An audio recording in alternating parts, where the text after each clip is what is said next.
राम राम राम राम राम राम राम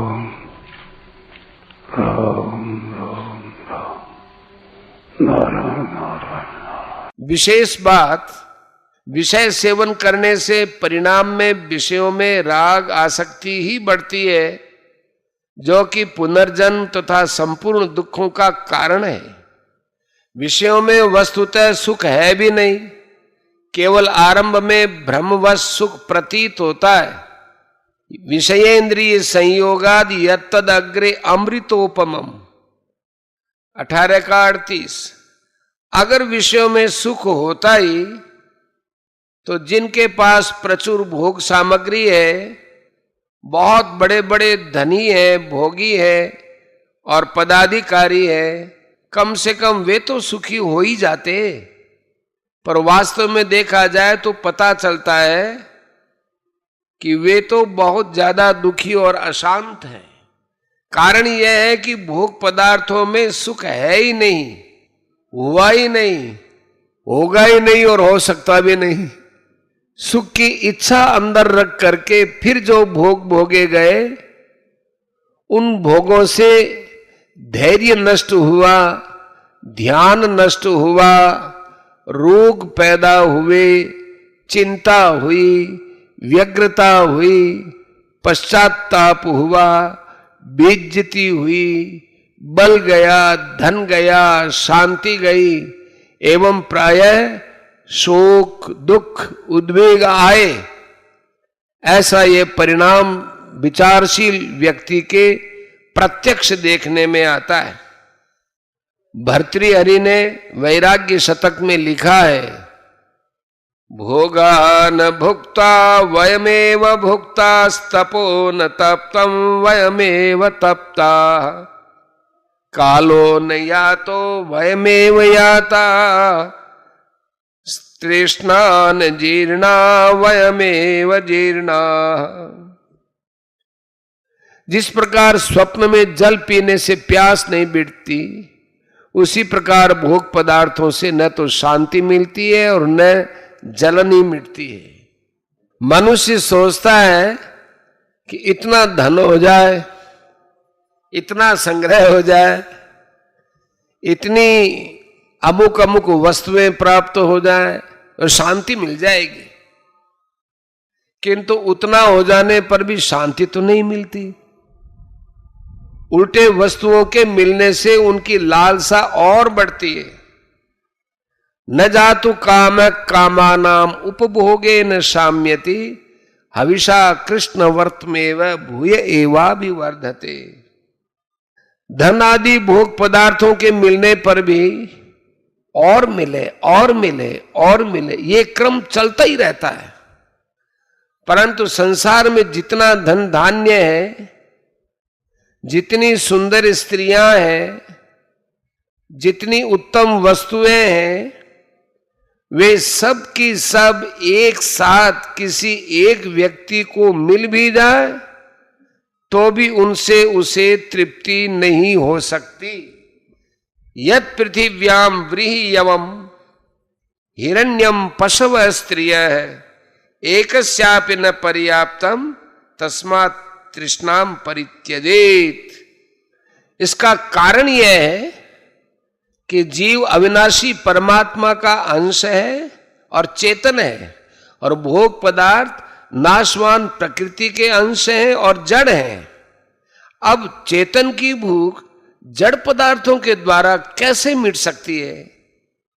जैसे भूख तो है पेट में, और हलवा बांध दिया जाए पीठ पर तो फिर भूख कैसे मिट सकती है? प्यास लगने पर बढ़िया से बढ़िया गर्मा गर्म हलवा खाने पर भी प्यास नहीं मिट सकती। इसी प्रकार जीव को प्यास तो है चिन्मय परमात्मा की, पर वह उस प्यास को मिटाना चाहता है जड़ पदार्थों के द्वारा। इससे तृप्ति नहीं हो सकती। तृप्ति तो रही बहुत दूर, बल्कि ज्यों ज्यों जड़ पदार्थों को अपनाता है त्यों त्यों उसकी भूख बढ़ती ही जाती है। यह इसकी कितनी बड़ी भारी भूल हो रही है।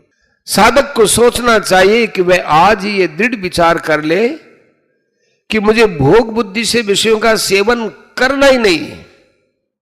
उसका ये पक्का निर्णय हो जाए कि संपूर्ण संसार मिलकर भी मुझे तृप्त तो नहीं कर सकता। विषय सेवन न करने का दृढ़ विचार होने से इंद्रियां निर्विषय हो जाती हैं और इंद्रियों के निर्विषय हो जाने से मन निर्विकल्प हो जाता है।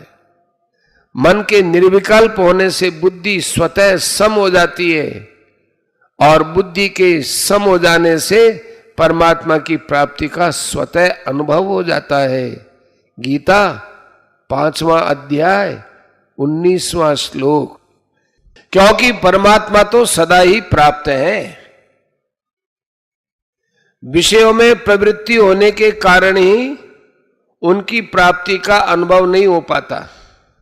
सुख भोग और संग्रह, इन दो में जो आसक्त हो जाते हैं उनके लिए परमात्मा प्राप्ति तो दूर रही, वे परमात्मा की तरफ चलने का दृढ़ निश्चय भी नहीं कर पाते।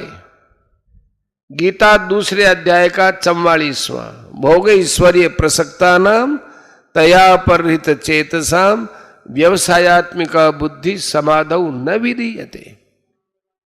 गोस्वामी तुलसीदास जी महाराज श्री रामचरितमानस के अंत में प्रार्थना करते हैं, कामी नारि पियारि जिमी लोभी प्रिय जिमी दाम तिमि रघुनाथ निरंतर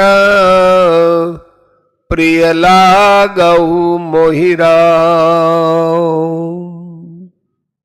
जैसे कामी को स्त्री अर्थात भोग और लोभी को धन अर्थात संग्रह प्यारा लगता है, ऐसे ही श्री रघुनाथ जी का रूप और राम जी का नाम मुझे निरंतर प्यारा लगे। तात्पर्य यह है कि जैसे कामी स्त्री के रूप में आकृष्ट होता है, ऐसे ही मैं रघुनाथ जी के रूप में निरंतर आकृष्ट रहूं। और जैसे लोभी धन का संग्रह करता रहता है, ऐसे ही मैं राम नाम का निरंतर संग्रह करता रहूं। राम नाम के निरंतर संग्रह का स्वरूप होता है जप। जप करता रहूं। संसार का भोग और संग्रह निरंतर प्रिय नहीं लगता है, ये नियम है, पर भगवान का रूप और नाम निरंतर प्रिय लगता है। संतों ने भी अपना अनुभव कहा है, चाक चाक सब छाड़िया माया रस खारा हो नाम सुधारस पीजिए छिन बारम बारा हो लागे मोही राम जी प्यारा हो। परिशिष्ट भाव, विषयों का सेवन करने से स्वयं की गौणता हो जाती है और शरीर संसार की मुख्यता हो जाती है, इसलिए स्वयं भी जगत रूप हो जाता है। 7वें अध्याय का 13वां।